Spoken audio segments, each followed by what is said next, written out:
നല്ല കാര്യം ഒരു അടിമ ചെയ്യുന്നത് കണ്ടാൽ ആകാശത്ത് നിന്ന് അല്ലാഹു ജിബ്രീലിനെ വിളിച്ചിട്ട് പറയും, ജിബ്രീൽ നീ അവനെ ഇഷ്ടപ്പെടുക, നീ അവനെ ഇഷ്ടപ്പെടാൻ. ജിബ്രീൽ ഇഷ്ടപ്പെടും, ആകാശത്ത് പോയിട്ട് പറയും, യാ അഹ്ല സമ, ആകാശത്തുള്ളവരെ ഇന്നാള് അയാളെ അള്ളാഹു ഇഷ്ടപ്പെട്ടിരിക്കുന്നു, അതുകൊണ്ട് നിങ്ങളും അയാളെ ഇഷ്ടപ്പെടുക. എത്രയോ സ്ലോട്ടുകൾ ഒരു ദിവസം നമുക്കുണ്ട്, എത്രയോ സ്ലോട്ട് ഉണ്ട്, എത്രയോ അവസരങ്ങളുണ്ട്. ഒരാളിങ്ങനെ, ഞാൻ എപ്പോഴും ഈ വിഷയം പറയുമ്പോൾ എനിക്കുണ്ടായ ഒരു അനുഭവം എന്നുള്ളവർക്ക് പറയുന്ന ഒരു ഉദാഹരണം ഉണ്ട്. ഒരു കണ്ണാത്ത ഒരാളിങ്ങനെ റോഡിന്റെ ആ സൈഡിലുണ്ടെന്ന് നോട്ടിക്കോ. അപ്പൊ നമ്മളെ അയാളുടെ അടുത്ത് പോയിട്ട് കൈ പിടിച്ചിട്ട് അയാളെ റോഡ് കടത്തി കൊടുക്കണം. ആള് വാഹനങ്ങൾ ചീറിപ്പായണ റോഡ് ഇങ്ങനെ കടത്തി കൊടുക്കുമ്പോൾ അയാളോട് ചോദിക്കണം, എന്താ നിങ്ങള്? എന്റെ മോളെ ലേബർ റൂമിലുണ്ട്, അവൾക്ക് മെഡിസിൻ വാങ്ങാൻ വേണ്ടി വന്നതാ. അവിടെ ആരാ ഉള്ളത്? അവിടെ ആരും ഇല്ല. അപ്പൊ അയാൾ അവിടെ എത്തിച്ചേരേണ്ടത് എത്ര വലിയ ആവശ്യമാണ്. അയാളെ കയ്യും പിടിച്ച് നമ്മളിങ്ങനെ പോകുമ്പോ ആകാശത്തുനിന്ന് പഠിച്ചവൻ പറയുന്നുണ്ടാവും, എന്ത്, എനിക്കിഷ്ടമാണവനെ ജിബ്രീൽ താങ്കളും ഇഷ്ടപ്പെടുക. ആകാശത്തെ കോടിക്കണക്കിന് മലക്കുകൾ നമുക്ക് വേണ്ടി പ്രാർത്ഥിക്കും. അങ്ങനത്തെ അവസരങ്ങളാണ് നമ്മൾ ഉണ്ടാക്കേണ്ടത്. ഇതേപോലെ രണ്ടാമത്തെ ഒരു ഭാഗമാണ്, അള്ളാഹുവിന് ഒരു അടിമയോട് കോപമായാൽ അള്ളാഹു പറയും, അവനെനിക്ക് കോപമാണ്, ഇന്ന വ്യക്തിനെ എനിക്ക് പേരെടുത്ത് പറയും. അപ്പോൾ ആകാശത്തെ മലക്കുകളോടും കോപിക്കാൻ, അവനോട് ദേഷ്യം പ്രകടിപ്പിക്കാൻ ജിബ്രീൽ ആവശ്യപ്പെടും. അവരൊക്കെ ശാപപ്രാർത്ഥന നടത്തും. നമ്മൾ ഡബിൾ ക്ലിക്ക് ചെയ്തു അല്ലെ, മോസില്ല അങ്ങനെ നമ്മളെ മുന്നിൽ ഗൂഗിളിന്റെ സെർച്ച് എഞ്ചിൻ കാണിച്ചു തന്നു. നമ്മൾ ഇംഗ്ലീഷിലുള്ള വാക്കുകൾ, അക്ഷരങ്ങൾ ടൈപ്പ് ചെയ്തു, അത് വാക്കായി, അത് വാചകമായി, അത് ലോഡ് ചെയ്തു. മുന്നിൽ വരുമ്പോ ആകാശത്തുനിന്ന് പറയുന്നുണ്ടാവും ചിലപ്പോ, അവനെ എനിക്ക് വെറുപ്പാണ്, നിങ്ങൾ വെറുക്കുക. ആ നിമിഷം ലോകത്തെ കോടിക്കണക്കിന് മലക്കുകൾ ശപിക്കുന്നുണ്ടാകും. നമ്മൾ കണ്ണാടിന് മുമ്പിൽ ഇരുന്ന് ഒരുങ്ങാണ് പുറത്തു പോകാൻ. ഒരുക്കത്തിന്റെ ലക്ഷ്യം എന്താ? മുടിവാരൽ സുന്നത്താണെന്നുള്ളതല്ല, വേറെ ആർക്കോ ഞാൻ പ്രിയപ്പെട്ടവനാകണം എന്നുള്ളതാണ്. കഴിഞ്ഞു. ആ കണ്ണാടിന്റെ മുമ്പിൽ നമ്മൾ നിൽക്കുമ്പോൾ ചിലപ്പോൾ സംഭവിക്കുന്നുണ്ടാകും. അതുകൊണ്ട് എന്റെ സുഹൃത്തുക്കളോട് എനിക്ക് പറയാനുള്ളത്, നമുക്ക് ഒരുപാട് ദൂരം മുന്നോട്ട് പോകാനുണ്ട് എന്ന പ്രതീക്ഷയോട് കൂടെ തന്നെ, എന്നാൽ എപ്പോ വേണമെങ്കിലും അവസാനിക്കാം. എന്റെ ലൈഫ് എപ്പോ വേണമെങ്കിലും അവസാനിക്കാം. ഞാൻ ഒന്നും അല്ലാത്ത ഒരാളായി ഒരു മൂലയിൽ ഇരിക്കേണ്ടി വരാം, അല്ലെ, എനിക്കെന്റെ പാരന്റ്സിനെ നഷ്ടപ്പെടാം, ഇന്നുള്ള സൗകര്യമൊക്കെ ഇല്ലാതെയാകാം എന്ന ചിന്തയോടുകൂടെ നിങ്ങൾക്ക് മുന്നോട്ട് പോകാൻ സാധിക്കണം. അപ്പൊ അതിൽ അള്ളാഹുവിനെ സംബന്ധിച്ചുള്ള ഓർമ്മയും ദിക്റും തസ്ബീഹുമാണ് ഒന്നാമത്തെ പരിഹാരം. നമ്മൾ കുറെ ദിക്റൊക്കെ പഠിക്കുക. ഇപ്പൊ ഒരാളെ ഏറ്റവും ഉദാഹരണം പറഞ്ഞാൽ, നമ്മളെ മനസ്സും പടച്ചോനും തമ്മിൽ കണക്ട് ചെയ്യാൻ വളരെ എളുപ്പമാണ്, വളരെ എളുപ്പമാണ്. അപ്പൊ ഒരു ചെറിയൊരു പലക കഷ്ണത്തിന്റെ മേലെ, ഇപ്പൊ നാട്ടിലൊക്കെ കാണുന്ന ഒരു ചിത്രമാണ്, 4 ചക്രം വെച്ചിട്ട് കയ്യും കാലും ഒക്കെ തളർന്ന ഒരാൾ ഇങ്ങനെ ഉരുട്ടി പോണ്ടാവും. അപ്പൊ നമ്മളെ ചുണ്ടെന്ന് അറിയാതെ വരുന്ന ദിക്ർ, അൽഹംദുലില്ലാഹില്ലദീ ആഫാനി ഫീമാ ഇബ്തലാക ബി വഫളലനി അലാ കസീരിൻ മിമ്മൻ ഖലഖ തഫ്ളീല. പഠിച്ചോനെ, നീ എന്നെ എങ്ങനെ ആക്കിയില്ലല്ലോ, നീ എന്നെ ഇങ്ങനെ ആക്കിയില്ലല്ലോ. നാട്ടിലൊക്കെ ബസ്സിലൊക്കെ യാത്ര ചെയ്യുമ്പോ ചിലപ്പോ പിച്ചളപ്പാത്രം പിടിച്ച ചെറിയ കുട്ടികളെ കാണും, വല്ലതും തരണേ, അവൻ സർക്കസ് കളിക്കുന്നു. എന്തിനാ? ഒരു നേരത്തെ ചോറിന്. തട്ടിപ്പുകാരുണ്ടാവും ചിലപ്പോ, എല്ലാം ഞാൻ പറയണില്ല. പക്ഷേ അറിയാതെ നമുക്ക് ദിക്ർ വരും. എന്താ ദിക്ർ? പഠിച്ചോനെ, നീ എന്നെ ഇങ്ങനെ ആക്കിയില്ലല്ലോ, നീ എന്നെ ഇങ്ങനെ ആക്കിയിരുന്നെങ്കിൽ എനിക്ക് ക്രിക്കറ്റ് ഇല്ല, എനിക്ക് ഫുട്ബോൾ ഇല്ല, എനിക്ക് ടൂറില്ല, എനിക്കൊന്നുമില്ല, എനിക്ക് നല്ലൊരു ഡ്രസ്സ് പോലും ഇല്ല. അപ്പോ ജീവിതത്തെ പച്ചയായ യാഥാർത്ഥ്യങ്ങളായിട്ട് കണക്ട് ചെയ്ത് പോകാൻ, യാഥാർത്ഥ്യങ്ങൾ ഉൾക്കൊള്ളാൻ നമുക്ക് പറ്റണം.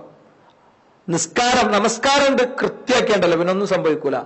മോഷ്ടാവായ ആള് റസൂലുള്ളാഹി സ്വല്ലല്ലാഹു അലൈഹി വസല്ലം സദസ്സിൽ വന്നിട്ട് ഇസ്ലാം സ്വീകരിച്ചതിന് ശേഷം പറയാം, മോശമല്ലാത്തതൊക്കെ നിർത്തിക്കോളാൻ നബിയെ. നബി സമ്മതിച്ചു. ഓക്കെ, അയാള് പോയി. 2 ദിവസം കഴിഞ്ഞപ്പോ തിരിച്ചു വന്നിട്ട് പറഞ്ഞു, എനിക്ക് മോഷ്ടിക്കാൻ കഴിയണില്ല നബിയെ, എനിക്ക് മോഷ്ടിക്കാൻ കഴിയണില്ല. റസൂലുള്ളാഹി പറഞ്ഞു, അവൻ നിസ്കരിക്കണ ആളാ, അതുകൊണ്ടാ. പിന്നെ അപ്പോ നമ്മളെടുത്ത് സീക്രട്ട് ലൈഫിൽ എന്തെങ്കിലും കറുത്ത കുത്തുകൾ ഉണ്ടെങ്കിൽ സുഹൃത്തുക്കളെ, തക്ബീറിൽ തുടങ്ങി സലാമിൽ അവസാനിക്കുന്ന നമസ്കാരത്തിന് കുഴപ്പമുണ്ട്. അതുകൊണ്ട് അത് ക്ലിയർ ആക്കണം. അത് ക്ലിയർ ആക്കിയാൽ കിട്ടുന്ന ഒരു മനസ്സംതൃപ്തി ഉണ്ട്. പഠനത്തിലും ജീവിതത്തിലൊക്കെ ഒരു ആസ്വാദനം ഉണ്ട്. നിങ്ങളൊരു പാർക്കിൽ മനോഹരമായ കാഴ്ചകൾ കണ്ടുപോയി ഇരിക്കുന്നതിലേറെ വലിയ അനുഭവമായിരിക്കും അത്, ഉറപ്പാണ്, ഒരു സംശയമല്ല. അപ്പൊ നമ്മളെ ജീവിതത്തിൽ വരുന്ന ദുരന്തങ്ങൾ നമുക്ക് ഫേസ് ചെയ്യാൻ പറ്റും. ഞാൻ എന്റെ 2ാമത്തെ മോളെ പ്രസവത്തിന്റെ തിരക്കിൽ ഇങ്ങനെ ഓടാണ്. ഒരു ചെറിയ ക്രൈസിസ് എന്റെ വൈഫിനെ സംബന്ധിച്ചിടത്തോളം ഉണ്ട്. അപ്പൊ അതിന്റെ ഒക്കെ ഒരു ടെൻഷനിൽ ഇങ്ങനെ ഓടാണ്. അപ്പൊ ഒരു കുട്ടി വന്നിട്ട് എനിക്ക് സലാം തന്നെ. ഞാൻ അറിയണ മോൻ, എന്താ മോനിവിടെ? എന്റെ ഉപ്പ ഇവിടെ ഉണ്ട്. എത്ര ദിവസമായി? 1.5 മാസമായി. ആയിക്കോട്ടെ, നീ എത്ര റൂം നമ്പർ എത്രയാണ്? അപ്പൊ ഞാൻ ചെല്ലുമ്പോ കാണുന്ന എന്താ, അവന്റെ ഉപ്പ 1.5 മാസമായി മിണ്ടിയിട്ടില്ല. രാവിലെ മത്സ്യം എടുത്തിട്ട് വരുന്ന വഴിക്ക് ഒരു വണ്ടി ഇടിച്ചിട്ടിട്ട് പോയി കളഞ്ഞു. അവിടുന്ന് ആരോ രക്ഷപ്പെടുത്തി കൊണ്ടുവന്നു. എന്നിട്ട് ഞാൻ ചെല്ലുമ്പോ കാണുന്ന കാഴ്ച, ഉപ്പാന്നറിഞ്ഞവരൻ ഓടാണ് ഉപ്പാന്റെ അടുത്തേക്ക്. എന്താ, അയാളിങ്ങനെ ഒരു ചെറിയൊരു മരളിച്ചങ്ങനെ കേട്ടപ്പോ അവന്റെ ഉപ്പയുടെ അടുത്തുനിന്ന് 1.5 മാസത്തിന്റെ ഇടയ്ക്ക് ആദ്യമായിട്ട് കിട്ടണത് അത്. അവന് ഭയങ്കര സന്തോഷം. സച്ചിൻ ടെണ്ടുൽക്കർ 100 അടിച്ചപ്പോൾ, 100ൽ 100 തികച്ചപ്പോൾ സ്ക്രീനിൽ അത് നോക്കിക്കണ്ട എനിക്കും നിങ്ങൾക്കും ഉണ്ടായ സന്തോഷം. ഗോൾ വല കുലുങ്ങിയപ്പോൾ, നമ്മുടെ ടീമിന്റെ സ്കോർ ഉയർന്നപ്പോൾ ഉണ്ടായ സന്തോഷം അവനെ സ്വന്തം ഉപ്പാന്റെ അടുത്ത്. നിങ്ങൾക്ക് ആർക്കെങ്കിലും അങ്ങനത്തെ എക്സ്പീരിയൻസ് ഉണ്ടോ? ഈ ജീവിതം അങ്ങനെ പോകും. ഫ്ളാറ്റിന്റെ ഉന്നതിയിൽ എല്ലാ നിലക്കും ഭയങ്കര സന്തോഷമായിട്ട് പോകുന്നൊന്നും വിചാരിക്കണ്ട. ഈ പറയുന്ന UAE ദേശീയ പാതയിൽ എവിടെയോ ഒരിടത്ത് ചെറിയൊരു കുഴി ഉണ്ടാവും നമ്മുടെ വാപ്പാക്കളെ. അവിടെ മുതൽ നമ്മളെ എത്തിയുമാണ് മനസ്സിലാക്കണം. ദീനാറ് പിന്നെ വരൂല. ഉമ്മാനെയും കൂട്ടിയിട്ട് കാരന്റെ ഇവിടുന്ന് അല്ലേ? ഉമ്മാക്ക് ലോകട്ട പേര് വിധവ എന്നാണ്. അതുകൊണ്ട് നമ്മൾ വിചാരിക്കണ അത്ര ദൈർഘ്യം ഇതിനില്ല. 1.5 മാസം അവന്റെ ഉപ്പാന്റെ അടുത്തവൻ, പിന്നെയും 5 ദിവസം ഞാൻ അവന്റെ കൂടെ ഉണ്ടായി. എനിക്ക് കിട്ടിയ കുട്ടിന്റെ അടുത്തല്ല ഞാൻ ഉണ്ടായത്, അവന്റെ അടുത്താണ്. അപ്പോണ്ടല്ലോ അവന് +1 പഠിക്കണ കുട്ടിയാ. അവന്റെ പക്വത കണ്ടിട്ട് ഞാൻ ഞെട്ടി. എന്താ, നിസ്കാരത്തിന്റെ നേരാവുമ്പോ ഉപ്പാന്റെ ചെവിയിൽ പോയിട്ട് പറയാ, ഉപ്പാ നിസ്കാരത്തിന്റെ നേരായിട്ടുണ്ട്. അറിയോ? നമുക്ക് ആർക്കെങ്കിലും പറയാൻ പറ്റുമോ? ആർക്കെങ്കിലും സുഹൃത്തുക്കളെ? എന്താ? ഞാൻ ചോദിച്ചു, മോനെ ഉപ്പാക്ക് നിസ്കാരം ബാധ്യതയല്ലല്ലോ, പിന്നെന്താ? അല്ല, ഉപ്പാക്ക് ഓർമ്മ ഉണ്ടെങ്കിലോ? എല്ലാ വൈകുന്നേരം പ്രസംഗിക്കാൻ കാരണം ആളാണ് ഞാൻ. എനിക്ക് തോന്നിയില്ല അങ്ങനെ. എന്നിട്ട് അവന്റെ ഉമ്മാനോടുള്ള വാചകം, ഉമ്മ നിസ്കാരത്തിന്റെ അവസ്ഥ ഉപ്പാക്ക് ഉണ്ടെങ്കിൽ, ഓർമ്മ ഇല്ലെങ്കിൽ ഉപ്പാക്ക് കുറ്റം കിട്ടൂലേ? ഇനി മാത്രല്ല, നമ്മളിപ്പോ മരിക്കുകയാണെങ്കിൽ നിസ്കരിക്കണ നേരത്തെ മരിച്ചാൽ ഉപ്പാനെ എനിക്ക് സ്വർഗത്തിൽ നിന്നെങ്കിലും കിട്ടുമല്ലോ ഉമ്മ എന്ന് പറയുന്ന കുട്ടി നിങ്ങൾക്ക് കാണാൻ പറ്റുമോ? നിങ്ങളുടെ അലിഫ് ഉണ്ടാക്കിയൊരു കുട്ടിയാണത്. കുവൈത്തിൽ അലിഫ് എന്നാണ് പേരെങ്കിൽ കേരളത്തിൽ CR എന്നാണ് പേര്. മനസ്സിലായില്ലേ? അതുകൊണ്ട് മിനിമം അജണ്ട നമ്മൾ ഒഴിവാക്കുക. മിനിമം അജണ്ട അത് വിടുക. മിനിമം അജണ്ട ഏതൊക്കെയാണ്? നിങ്ങൾ ഉറങ്ങണതിന്റെ മുമ്പ് നിങ്ങൾ ലിസ്റ്റ് ചെയ്യണം. നിങ്ങൾക്ക് നിങ്ങളോട് പറയുള്ളത് മിനിമം അജണ്ട ഏതൊക്കെയാണ്. പിന്നെന്താ അറിയുന്നത്? പിന്നെ ഇതിലുള്ളൊരു പ്രശ്നം, ചിലപ്പോ ഇതൊക്കെ പറഞ്ഞാലും തലയിൽ കയറാത്തവരുണ്ടാവും. പക്ഷേ എന്തെങ്കിലുമൊക്കെ സംഭവിച്ച് മലർന്ന് കിടക്കുമ്പോൾ ഓർമ്മ ഉണ്ടാവും കുട്ടികളെ. അപ്പൊ ഒരു കാര്യം അപ്പൊ ഉണ്ടായിട്ടുണ്ടാവില്ല. ഇവിടെ ഏത് സെഷനിലാണെന്ന് എനിക്കറിയില്ല. ഞാൻ കേട്ടൊരു ഹദീസ് ഉണ്ട്, ഹത്ത യുഗർഗീറ അല്ലേ? ഹത്ത യുഗർഗീറ, തൊണ്ടയിൽ റൂഹെത്തുന്ന നേരം വരെ പഠിച്ചവനൊക്കെ സ്വീകരിക്കും, അതിന്റെ ശേഷം സ്വീകരിക്കൂല. അത് മനസ്സിലാക്കി വേണം യഥാർത്ഥത്തിൽ കാര്യങ്ങളിൽ നമ്മൾ ഇടപെടാൻ.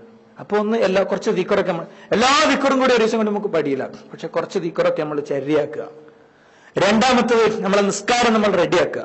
നിസ്കരിക്കാൻ നോക്കുമ്പോ ഇത് എന്റെ ലാസ്റ്റ് ളുഹറ, ചിലപ്പോ അടുത്ത മഗ്‌രിബിന്റെ സമയം പോലത്തിന് എന്റെ ഉപ്പ ഐശുവിന്റെ മുമ്പിലുണ്ടാവും എന്നെയും കൊണ്ട് എന്ന് നമ്മൾ മനസ്സിലാക്കുക. അപ്പൊ നിസ്കാരം റെഡിയാകും. ഈ പറയണ ഞാനും പെർഫെക്റ്റ് ആയിട്ട് പറയണല്ല. ഇനി ഉറപ്പാണ് ഒരു 5 ദിവസം എനിക്ക് ഞാൻ പെർഫെക്റ്റ് ആവും. അതാണ് എനിക്ക് നിങ്ങളോട് മൂന്നാമത് പറയാനുള്ളത്. നമ്മൾ പഠിക്കണ കാര്യം, നടപ്പിലാക്കിയ കാര്യം വേറെ ആൾക്ക് പറഞ്ഞു കൊടുക്കുക. ഫ്രണ്ടിന് ലെറ്റർ എഴുതടാ ഇങ്ങനെയൊക്കെ ഉണ്ട്, അതുകൊണ്ട് നീ അത് മനസ്സിലാക്കണം. അവനെ നമ്മള് നല്ല MP3 സ്പീച്ചുകളുണ്ടാവും.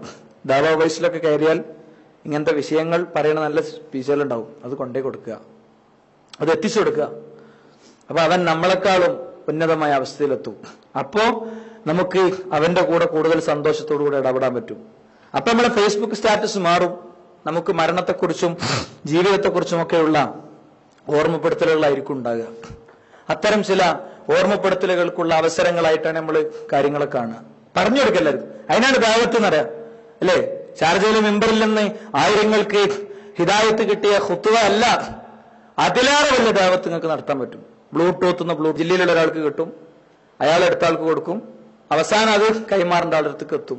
ഒറ്റ സിമ്പിൾ SMS മതിയാകും. ഒരാളാകെ അയാളുടെ ജീവിതം മൊത്തത്തിൽ മാറാൻ, അല്ലെ, അയാളെ സ്വകാര്യ ജീവിതത്തിലൂടെ. ഉദാഹരണം പറയാം, ഒരു താബേവരൻ ഉദ്ധരിച്ചൊരു സംഭവമുണ്ട്. ഒരാളൊരു സ്ത്രീയുമായി ലൈംഗിക ബന്ധത്തിൽ ഏർപ്പെടാൻ വേണ്ടി ഒരു റൂമിൽ പ്രവേശിച്ചു.